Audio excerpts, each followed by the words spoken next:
Buongiorno a tutti ragazzi, un benvenuto a tutti al vostro Luca Taran. Come state ragazzi? Tutto bene? Oggi andremo a vedere un modulo veramente interessante. Un modulo buggato con una difesa 3 e con tanta presenza di giocatori ragazzi in attacco. Però comunque, grazie alle nostre istruzioni che abbiamo dato, riusciamo a essere anche coperti in difesa. Prima di andare avanti vi ricordo della creazione di Amazon e di Gamivo. Sono due piattaforme dalla quale possiamo acquistare tutto ciò che vogliamo a dei prezzi veramente ribassati. Amazon lo conosciamo tutti, mentre Gamivo è una piattaforma videoludica nella quale è possibile appunto acquistare prodotti videoludici. A inizio video avete visto che c'è un codice sconto che per voi, appunto, per ringraziarvi per aver guardato il video, se volete procedere con i vostri acquisti avete diritto anche a un piccolo codice sconto passando dal link che trovate in descrizione. È completamente gratuito, non pagate un centesimo veramente di più i prodotti, ma è semplicemente un modo per supportarmi. Sono aperti sempre anche gli abbonamenti per chi volesse supportarmi in maniera ancora più, diciamo, efficiente. In questo caso può, spendendo qualche piccolissimo euro, pochissimi euro insomma, può supportare in maniera ancora più completa ed efficiente. Andiamo subito però ragazzi a vedere il modulo della quale stiamo parlando, che è il seguente ragazzi, un modulo inventato completamente di sana pianta, prendendo diciamo in considerazione alcuni fattori che volevo, come comunque un centrocampo abbastanza folto e un attacco comunque molto importante, perché comunque abbiamo 4 attaccanti più un trequartista, ma allo stesso tempo non volevo perdere comunque la difesa, di conseguenza 3 difensori più un mediano che comunque poi alla fine si butterà anche lui a fare il quarto DC. Di conseguenza ragazzi riusciamo a essere ben compatti dietro, ma soprattutto a costruire, a fraseggiare molto bene in mezzo al campo fino a che non riusciamo a liberare uno spazio per uno delle nostre ali oppure una delle nostre punte. Partiamo subito dal portiere ragazzi. Il portiere, io vi consiglio in questo modulo un portiere difensivo, però diciamo che rispetto ad altri ruoli in campo questo fa meno la differenza, nel senso che se anche mettete un portiere offensivo va bene comunque. Io questo check è chiaramente completo, ma va bene anche un altro portiere, ripeto. Qui ragazzi Paolo Maldini, centrodestra di difesa, andava bene anche se lo mettevo centro-sinistra, solo che preferisco farlo giocare, diciamo, almeno lui, visto che ha una buona tecnica di base nel suo piede forte. Caratteristiche del difensore ragazzi, a prescindere che abbiate o non abbiate lui: velocità e comportamento chiaramente difensivo, cioè tutte le statistiche difensive, la velocità, il fisico, il salto devono essere molto elevate. Ragazzi vi dico, la difesa attualmente buggata è quella con la velocità alta. Attualmente i giocatori che hanno delle velocità medio-basse purtroppo, almeno per come gioco io e soprattutto se vi piace giocare quindi di contropiede, vi consiglio questa tipologia di giocatori, anche perché avversari ormai troviamo i vari Messi, i vari Mbappé, i vari Digno e via dicendo, che sono dei fulmini, sono veramente velocissimi, imprendibili. Io già faccio fatica con loro, figuriamoci se mettessi un giocatore un pochino più lento, magari anche sugli 80. Secondo me la velocità, per essere considerata diciamo accettabile, deve essere dagli 87-88 in su. Se poi c'ha addirittura oltre i 90 come lui è top. Altra diciamo curiosità è che attualmente i difensori che stanno girando meglio sono quelli non difensori, ovvero non DC. Quindi Paolo Maldini nasce come terzino difensivo, quindi nasce come terzino, può fare anche il DC, però ha caratteristiche molto da terzino, sia per tecnica sia per velocità. Di conseguenza ragazzi io vi consiglio di metterci, se avete una carta terzino difensivo, va bene per dire anche un Costa Curta, ecco, vi consiglio di mettere una carta così. Uguale discorso per Beckenbauer, lui è uno sviluppo, quindi se non volete un terzino difensivo qui, mettete 2 sviluppi, almeno per i 2 centrali. So che sarebbe meglio applicare due magari stili di gioco diversi, però ci arriviamo perché lui, ragazzi, Van de Ven è uno stile di gioco diverso. Comunque carta più o meno simile, anche lui buona tecnica, velocità e ottima difesa.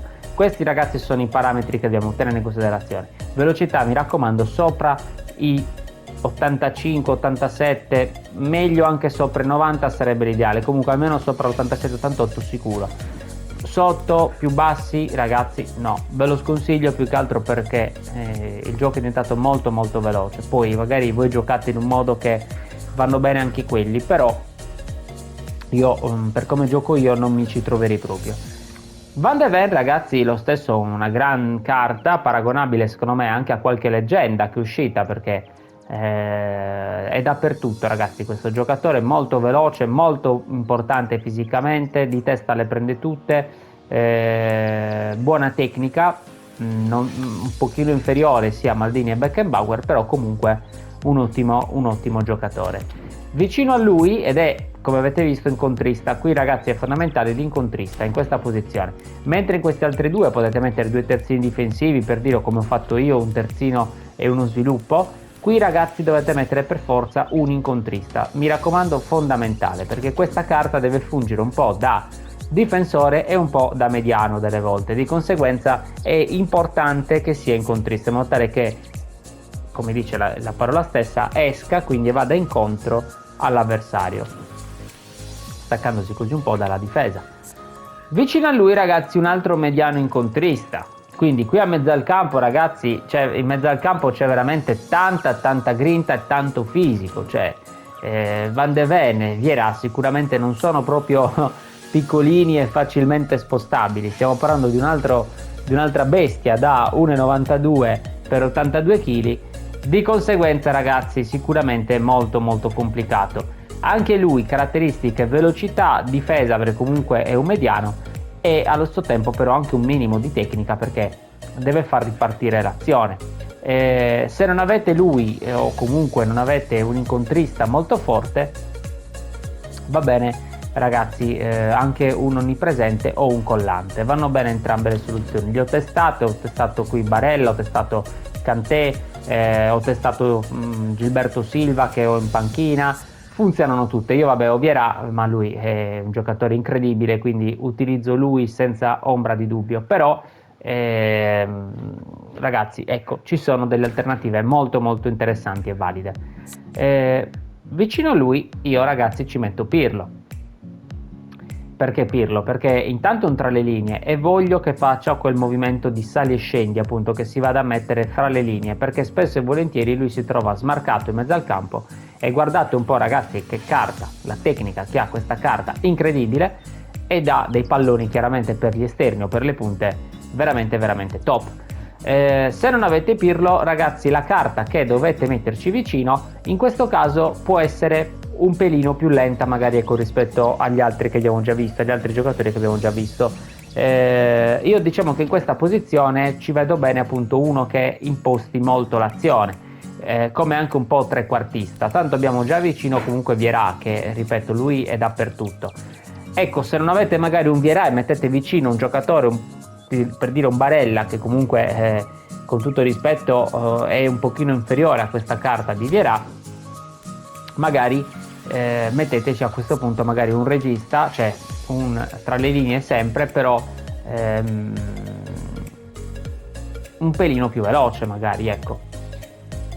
Caratteristiche, ragazzi, qui devono impostare l'azione. Questi giocatori devono far partire chiaramente l'azione per l'attacco. Di conseguenza, ragazzi, mi raccomando, la tecnica e comunque anche un po' di difesa sono fondamentali.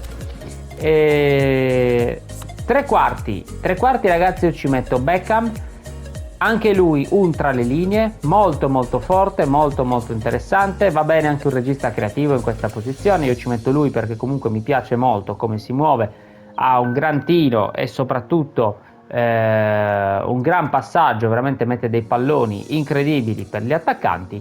Ma ripeto, anche lui può fare un pochino a meno della velocità, perché tanto sono giocatori che girano molto in questa zona di campo, appunto nella tre quarti, saranno sempre più o meno vicini, quindi hanno poco bisogno, diciamo, di dover essere per forza velocissimi, va bene anche la velocità che hanno.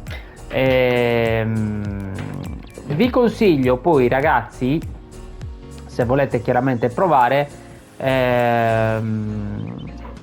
eventualmente, se non avete queste carte, di metterci magari delle carte comunque un pelino più veloci, magari dove hanno un pelino meno di passaggio, però comunque un pochino più veloci, perché loro in questo caso sono buggati dal punto di vista tecnico. Se però non avete queste carte, ovviamente, ragazzi, metteteci magari a quel punto un po' più di grinta a livello appunto di corsa, di velocità, magari di contrasto, no?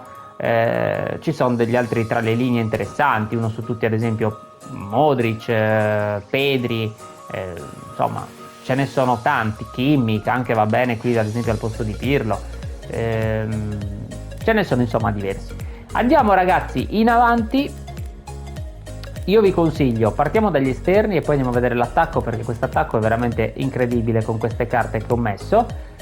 Gli esterni, ragazzi, io vi consiglio due alle prolifiche. Si potrebbe fare anche una alla prolifica e un taglio al centro, molto molto interessante e molto funzionale. Io infatti in panchina mi porto un taglio al centro. Le caratteristiche, niente, ragazzi, anche qui velocità, finalizzazione, devono essere fortissimi tecnicamente perché devono comunque fraseggiare fra di loro. Se poi siete dei dribblatori, appunto, che usate molte finte, sicuramente sono delle carte che fanno il caso vostro. Dembélé identico, quindi lo stesso, quindi molto forte, velocissimo, segna un bel tiro, la solita, diciamo, carta da ala prolifica forte. Qui in avanti invece, ragazzi, io vi consiglio la coppiata così come l'ho messa io. Attaccante di rientro e opportunista, ragazzi, fanno due movimenti opposti che fanno sì però che si creino tante triangolazioni appunto fra di loro. A questo punto con un attaccante di rientro qui diventa importantissimo appunto un tra le linee, o comunque potrebbe essere molto interessante anche un giocatore chiave, sempre tornando al discorso trequartista. Però soffermiamoci sull'attacco. L'attacco quindi con attaccante di rientro, ragazzi, avete, diciamo, questo movimento che uno che viene incontro, uno che invece si butterà avanti nello spazio. Questo Neymar lo fa molto molto bene. Se volete una cosa ancora più, diciamo, esagerata da questo punto di vista del venire incontro, mettetelo seconda punta. Io lo lascio punta perché altrimenti ho notato che mi si schiaccia troppo sulla tre quarti e poi in avanti rimango con solo Mbappé. Invece così fa proprio un movimento leggero da tornare indietro e libera lo spazio a Mbappé, che comunque si butta in avanti, perché nel frattempo considerate che venendo incontro attira a sé la marcatura di un difensore e di conseguenza lascia però lo spazio scoperto dietro. Mbappé invece, ragazzi, è un opportunista, deve fare gol. Quindi velocità, tecnica e soprattutto finalizzazione, ragazzi, questa è la carta. Se non avete Mbappé va bene anche un altro opportunista, l'importante, ragazzi, che sia con queste caratteristiche, soprattutto per quanto riguarda la velocità, la finalizzazione e, come già detto, la tecnica. Le altre le possiamo anche un pochino tralasciare, a meno che non vogliamo magari metterci un attaccante molto forte fisicamente, con caratteristiche diverse. Però vi consiglio, ecco, più uno che come in questo caso lui, o un Romario, un Eto'o, uno magari più da dribbling, da inserimenti rapidi e si va dritti in porta. Le istruzioni, ragazzi, sono semplicissime e veramente molto elementari, perché i moduli, secondo me, con meno istruzioni potrebbero in alcuni casi girare meglio. Di conseguenza io attualmente non gliel'ho dato. Difensivo sul nostro amico mediano e il contropiede sulla nostra punta opportunista. Stop, ragazzi, non ci sono altre istruzioni. Se volete potete dare anche in linea bassa al mediano, però rischia che poi a centrocampo rimanete un po' scoperti, perché potreste trovarmi in situazioni in cui c'è Beckham su, Pirlo che magari è salito per supportare l'azione, se Vieira si schiaccia in difesa, avete una divisione fra attacco e difesa. Certo, sono 4 bei mastini che abbiamo in difesa, va bene, però sicuramente avere una prima pressione almeno fa comodo, di conseguenza non gliel'ho dato. Faccio vedere anche la panchina. Mi porto 2 difensori, ragazzi, un incontrista e un terzino difensivo, un mediano. un terzino offensivo e uno mattatore, o invertito, un offensivo e un mattatore, ok? Perché qualora mi volessi coprire, questo modulo è bello perché posso passare anche improvvisamente a 5 e di conseguenza Basso, Digno e Dembélé, ok, li porto ad essere 2 terzini o al massimo 2 CL10 LS, e a quel punto potrei metterci magari, ecco, 2 giocatori che hanno più caratteristiche anche difensive rispetto a loro, che invece sono giocatori estremamente offensivi. Dicevo, Snyder per il ruolo di trequartista secondo me veramente top, una carta eccezionale, regista creativo perché ci sta molto bene in quel ruolo, ma in quel ruolo, diciamo, di trequartista ci sta bene, come già detto, anche un giocatore chiave secondo chi mettete in attacco, quindi ad esempio con questa combinazione che ho trovato io potrebbe andare bene anche un giocatore chiave, però funziona comunque anche un regista creativo. Diciamo che lì sta più a voi magari la scelta su come vi piace, che tipologia di movimenti faccia un pochino di più, se volete uno scarico dietro, quindi magari un regista creativo, oppure uno che magari si inserisca un pochino di più. Un Barella per il ruolo di CC al posto di Pirlo, perché sta bene anche lì un onnipresente, molto interessante. Barella, poi questo Barella recupera un sacco di palloni. Douglas Costa o Douglas Costa, chiamatelo voi come vi pare, per il ruolo di esterno. Lui può fare sia l'esterno destro, l'esterno sinistro o eventualmente anche la seconda punta, quindi non è male per niente come soluzione. Il taglio al centro che vi dicevo prima, questo Messi ormai già di un po' di tempo. Rummenigge come punta qualora Mbappé dovesse essere un po' stanco, mi porto anche lui perché non si sa mai, magari qualche cross, tanto è forma D quindi non giocherà mai, però se magari volessi fare qualche cross, se non altro ho un colpitore di testa. E poi Owen, ragazzi, che rispecchia un po' le caratteristiche che stavamo vedendo prima, quindi il guizzo, no? Lo sgusciare dalla difesa avversaria. Sicuramente una carta molto interessante anche questa. Ho avuto la fortuna, ragazzi, vi dico la sincera verità, di vincerlo e lo sto testando questi giorni. L'ho vinto con il giro gratuito, non ho speso veramente un centesimo e la cosa mi incuriosisce parecchio perché è veramente una bella carta. Io l'ho maxata così. Quindi niente, ragazzi, io vi consiglio di provare questo modulo perché è un modulo molto divertente, un modulo che vi farà sicuramente togliere qualche bella soddisfazione. Fatemi sapere nei commenti che ne pensate, io vi saluto e vi ringrazio, alla prossima dal vostro Luca Taran. Ciao!